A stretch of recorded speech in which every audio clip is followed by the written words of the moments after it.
Olá, boa tarde. Veja os destaques de hoje do portal da Assembleia. Reunião extraordinária marca o primeiro encontro dos deputados da Comissão de Constituição, Justiça e Cidadania da ALEMA. No Dia Mundial de Combate ao Câncer, especialistas alertam sobre a importância da visita médica mesmo em época de pandemia. E o câncer de boca está entre os de maior incidência em São Luís. Conselho Nacional de Trânsito define novos prazos para a renovação de carteiras de habilitação. E jovens da área Itaquibacanga participam de oficinas de dança, música e teatro como forma de deixar vivo o trabalho do Grupo Grita. É agora no portal da Assembleia.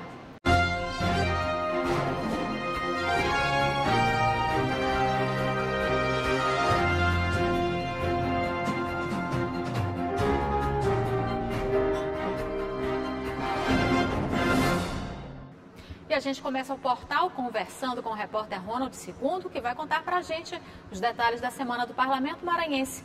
Boa tarde, Segundo.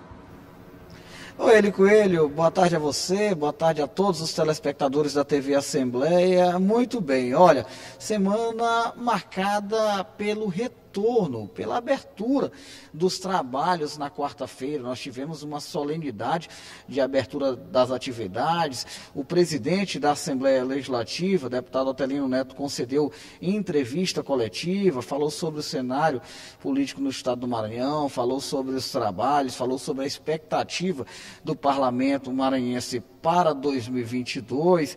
Tivemos, inclusive, a participação do governador Flávio Dino, que apresentou a mensagem governamental, inclusive utilizou a tribuna na manhã de quarta-feira.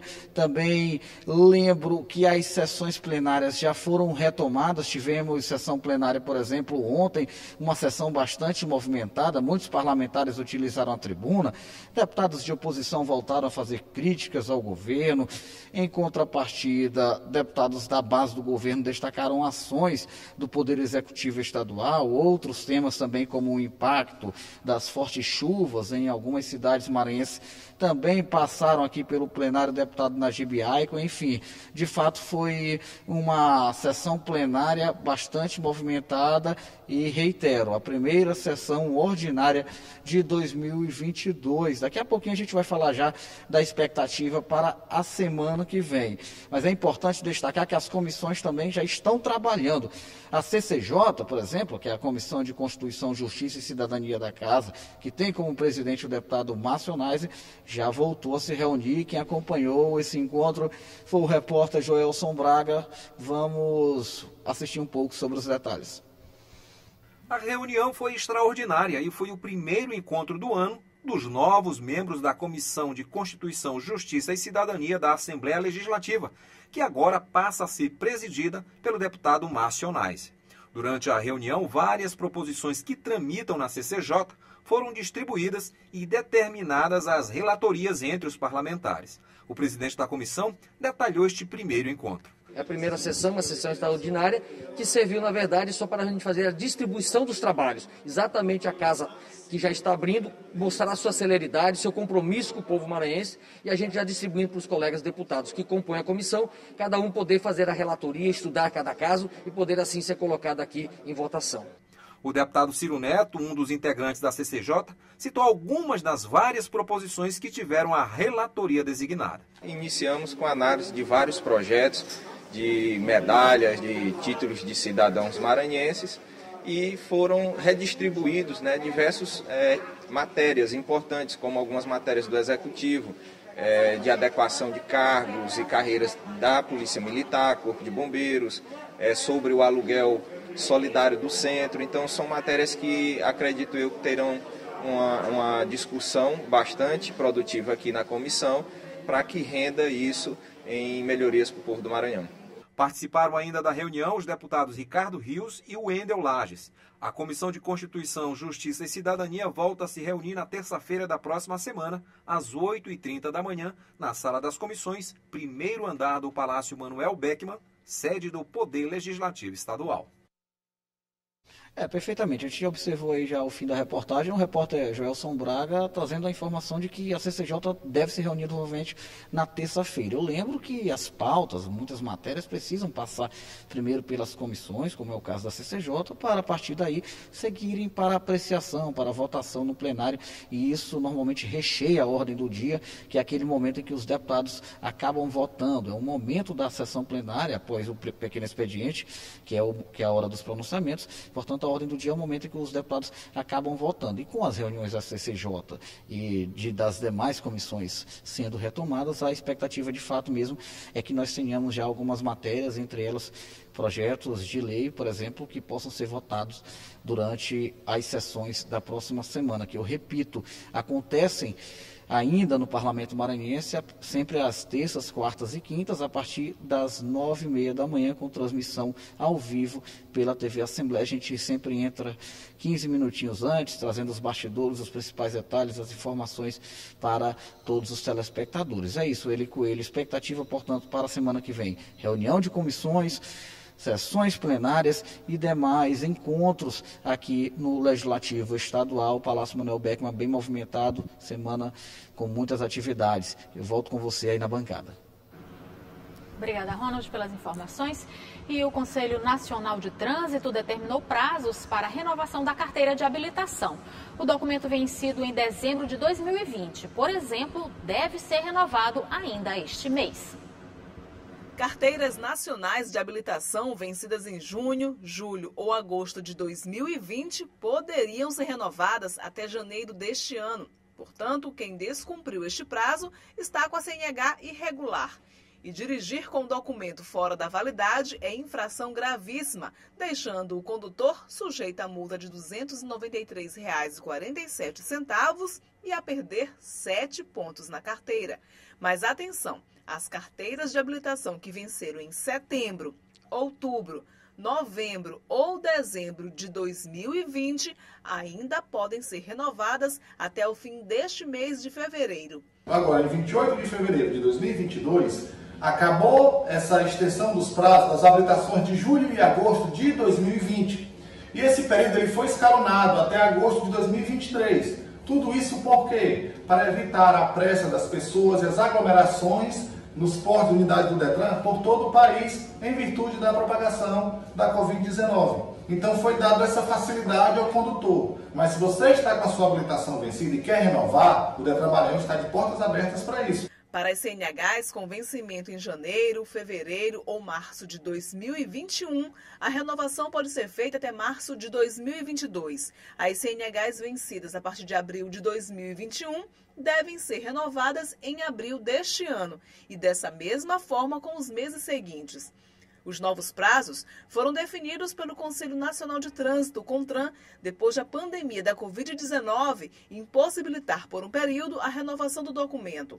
Mas ainda no ano passado, o Conselho decidiu então retomar o serviço de renovação da carteira de habilitação, documento essencial para a condução de veículos. Por isso foi definido um novo cronograma.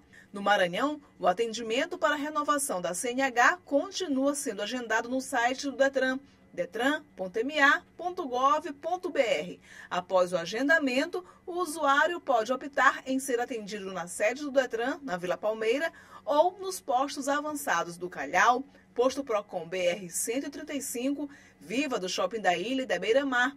Também há postos avançados e Ciretrans para atendimento no interior do estado. No nosso portal você também consegue fazer esse serviço online. Você faz essa renovação, só que fica na pendência de vir fazer ao Detran fisicamente, fazer a coleta da sua foto e suas digitais. Tá? É muito importante que, se você sentir a necessidade de fazer essa renovação, nos procure e evite cair nessa infração, que está no artigo 50.450 do Código de Trânsito Brasileiro, e a infração gravíssima no valor de R$ 243, dirigir com CNH ou permissão fora da validade.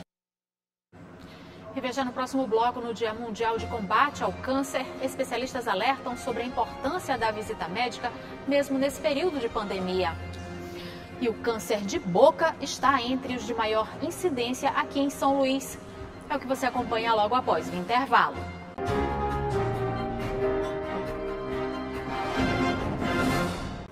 Hoje é o Dia Mundial de Combate ao Câncer. A data chama a atenção para a necessidade de um acompanhamento médico para garantir um diagnóstico precoce e assim aumentar as chances de cura. Mas durante o período de pandemia, a visita médica especializada diminuiu, o que fez aumentar o diagnóstico de câncer no Brasil. O período de pandemia afastou muita gente dos consultórios médicos e fez aumentar o diagnóstico de câncer nos brasileiros. Os recentes dados, divulgados pelo Instituto Nacional do Câncer, órgão auxiliar do Ministério da Saúde, no desenvolvimento e coordenação das ações integradas para a prevenção e o controle do câncer no Brasil, revelam que está sendo elevada a incidência de câncer desde 2020, início do período de pandemia. A gente percebeu, assim, naturalmente a população se afastou dos hospitais, nos últimos 2 anos, com medo da infecção pelo vírus. A gente teve em 2020 aí grande parte do ano, cerca de 6 meses, dos hospitais praticamente completamente destinados ao vírus, ao cuidado do Covid, e consequentemente isso afastou bastante a população dos exames de rotina, que são padrão, como exames de rastreamento do câncer. E aí a gente destaca a coleta do PSA, que é o exame de sangue associado ao toque retal, a mamografia para o câncer de mama, o próprio preventivo ginecológico também. E a gente observou uma queda na realização desses exames e, consequentemente, o número de casos que a gente tinha previstos de diagnóstico de câncer para esse período, ele foi bem inferior ao que o INCA programava, o que o INCA previa nas estatísticas que anualmente ele libera para o Brasil. No Brasil, os cânceres mais prevalecentes na população em geral são próstata, mama, colo retal e pulmão. Nos homens, os principais são próstata, colo retal e pulmão. Em mulheres, câncer de mama representou 30,3% dos novos casos, seguidos por colo retal e tireoide. A empresária Antônia Garcês desconfiou de um nódulo na mama e procurou ajuda com 3 profissionais. Só no último conseguiu identificar o câncer em estágio inicial.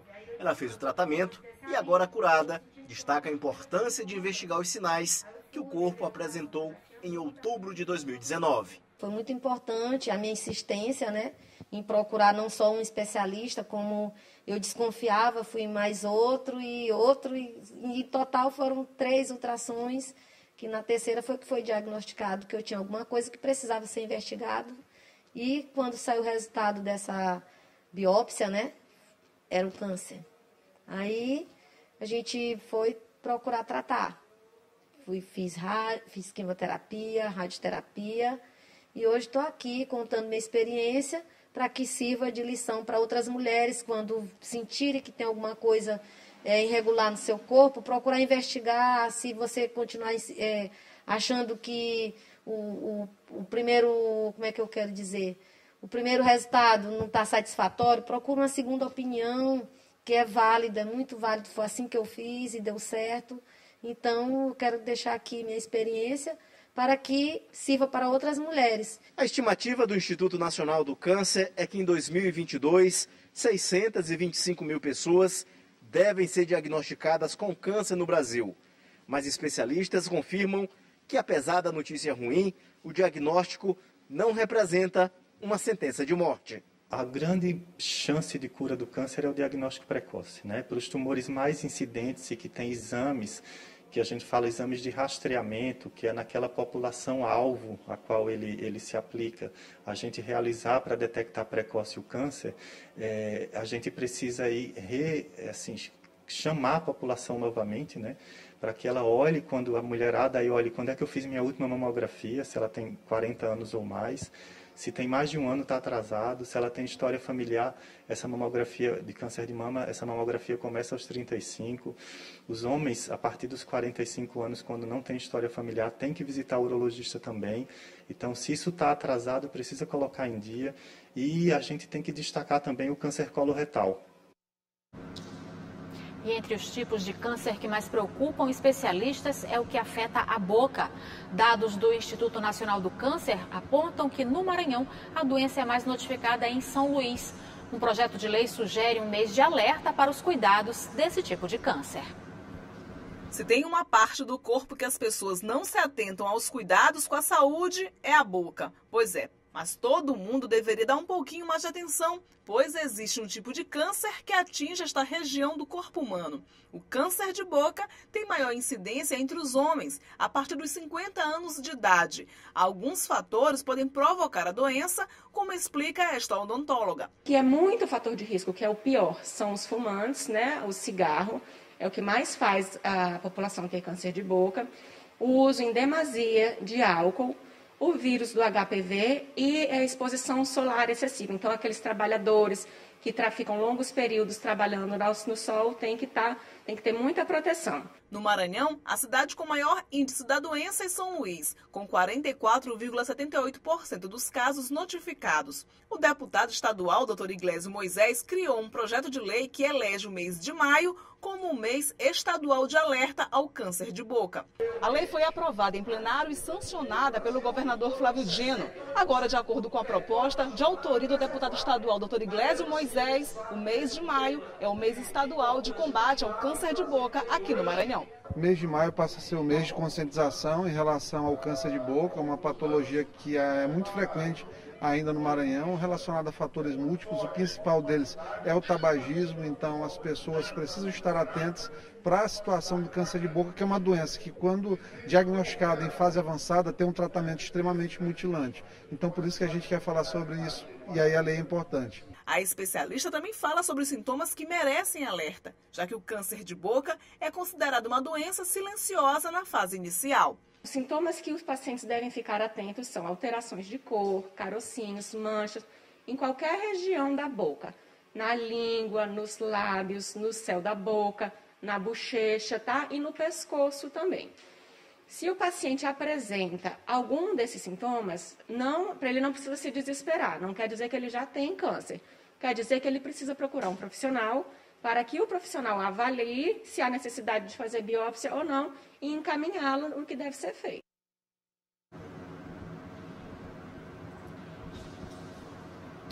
E você vai ver no próximo bloco que o Grupo Grita oferece a jovens da área Itaquibacanga oficinas de música, dança e teatro.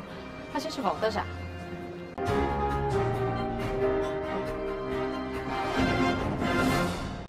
O Comitê Científico do Consórcio Nordeste, que reúne os governos estaduais da região, recomendou o cancelamento do feriado de carnaval em todos os estados e a definição de regras para impedir a realização de festas privadas. De acordo com o comitê, a manutenção do feriado pode estimular aglomerações e a maior circulação da variante Ômicron. O comitê reforçou ainda a importância de ampliar a vacinação com campanhas de incentivo e esclarecimento contra mensagens falsas envolvendo imunizantes. Vale lembrar que o carnaval foi cancelado em capitais como Salvador, Recife e aqui em São Luís. Uma escola de arte promovida pelo Grupo Grita do Anjo da Guarda está capacitando jovens da área Itaquibacanga com aulas gratuitas de dança, teatro e música. As oficinas são uma oportunidade também de matar a saudade da Via Sacra, considerada o maior espetáculo a céu aberto do Brasil, que há 2 anos não é encenado por causa da pandemia.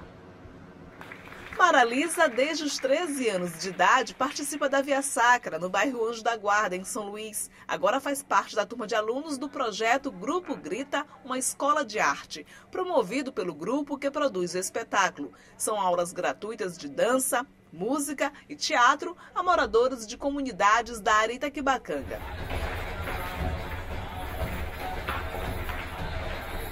Infelizmente, por conta da pandemia da Covid-19, há 2 anos a Via Sacra não é realizada. Mas as oficinas também são uma oportunidade de matar um pouquinho a saudade do evento e, quem sabe, descobrir novos talentos para o maior espetáculo realizado a céu aberto no Brasil. A saudade está a 1000, o coração está agoniado, a ansiedade a 100%. E é sobre isso, a vontade é só de voltar. Quando eu cheguei aqui, foi a primeira coisa que eu perguntei se era um passo inicial para a volta da Via Sacra. Mas, infelizmente, ainda não é a Via Sacra, mas já é um bom recomeço para quem estava parado há 2 anos, né? As oficinas acontecem no Teatro Itapicuraíba, sede do Grupo Grita e palco de encontro dos artistas que produzem e participam da Via Sacra. O presidente do grupo explica que a ideia é oferecer à comunidade conhecimento por meio das artes e da cultura. A gente sabe que educar através da arte é um ato também de amor. E só a educação é capaz de tirar qualquer pessoa das cavernas. Então a gente sabe que esse projeto vem no momento onde a gente está, ainda na pandemia, mas é um projeto onde a gente sabe que a cultura faz com que as pessoas se sintam mais acolhidas e o Grupo Grita sempre pensa na comunidade nesse sentido. Serão 6 meses de aulas gratuitas toda semana, com turmas pela manhã e à tarde que vão assistir a aulas teóricas e práticas, com professores especializados em cada modalidade da arte: dança, canto e teatro. Ao final, eles vão apresentar uma peça prática que vai envolver a cultura popular do Maranhão. Nesses 2 anos de pandemia, a gente esteve em fase de elaboração de projetos e o projeto Grupo Grita, uma escola de arte, ele nasce desse reforço. A casa sempre produziu esse tipo de projeto e a gente se sente feliz em estar abrindo esse ano novamente com o projeto Grupo Grita, uma escola de arte, que tem o objetivo de uma oficina interdisciplinar, canto, dança e teatro, patrocinado pelo Instituto Cultural Vale. Esse projeto ele tem como um processo de estruturação base, de iniciação teatral, iniciação de música e iniciação de dança. Vamos oferecer mais para frente, durante o ano, oficinas mais específicas. E aí, a partir dessas oficinas específicas, mas desse projeto, ele já sai com uma estrutura base para se tornar atores, cantores e dançarinos. Jéssica é uma das mais novinhas da turma, tem 13 anos de idade e vê no curso uma oportunidade de realizar um sonho no futuro. Quer fazer teatro.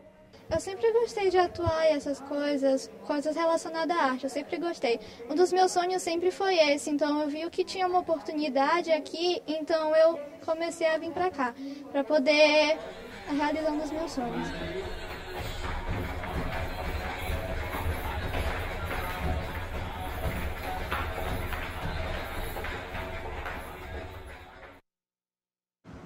E o portal fica por aqui. Para rever as reportagens de hoje, acesse o site al.ma.leg.br/tv. Uma boa tarde para você e um ótimo fim de semana.